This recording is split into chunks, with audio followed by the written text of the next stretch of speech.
তো ফ্রেন্ডস, আজকে আবার একটা ভাতের পাতের রেসিপি নিয়ে চলে এসেছি। তো আজকে কুমড়ো পাতা দিয়ে ডাল চচ্চড়ি হবে। মুসুর ডাল 1 বাটির মতন মা নিয়ে নিয়েছে, আর বেশ বড় বড় সাইজের কুমড়ো পাতা দেখতেই পাচ্ছ।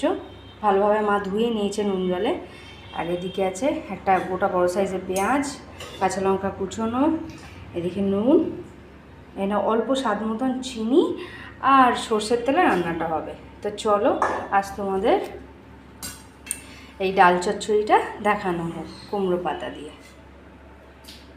এদিকে অলরেডি মা অল্প জল গরম হতে দিয়ে দিয়েছে। এরপর কি করবে, নুনটা এর মধ্যে দিয়ে দিল পরিমাণ মতন। এই পাতাগুলো ধোয়ার জন্য পাতা তো একবার ধুয়েই নিয়েছে, তবু আরেকবার ধোয়ার জন্য আরেকটু নুন দিয়ে দিল। বর্ষাকালে পাতা তো পোকামাকড় থাকবে, কী হবে, ভালো করে পাতা ধোয়া আছে, তবুও মা লাস্ট ফিনিশিং একবার গুঁড়িয়ে দিল। আর শাক পাতা আমাদের এমনিতেই নুন জলে একটু বোড়ানো থাকে, তারপর ভালোভাবে ধুয়ে গোছায়। ডালটা ভালো করে ধুতে হবে, ডালে নোংরা থাকে।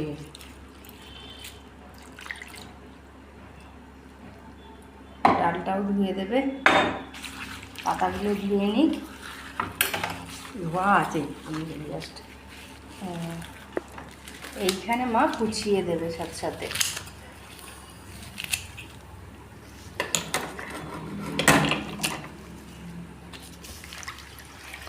মার বটি নিয়ে বসেনি, কাছি থাকে পাশে, এমনি মা কুচিয়ে নেয়। তো এই রেসিপিটা ভালোই হয় খেতে, খুবই টেস্টি হয় ভাতের পাতে বিশেষ করে। হ্যাঁ, আর একটা আমার মা শাক রান্না করে মুসুর ডাল দিয়ে, পাট শাক, পাট শাকের ঝোল। অনেকে খেটা শাক না খেটা শাক কি বলে, আমাদের পাট শাকই বলে।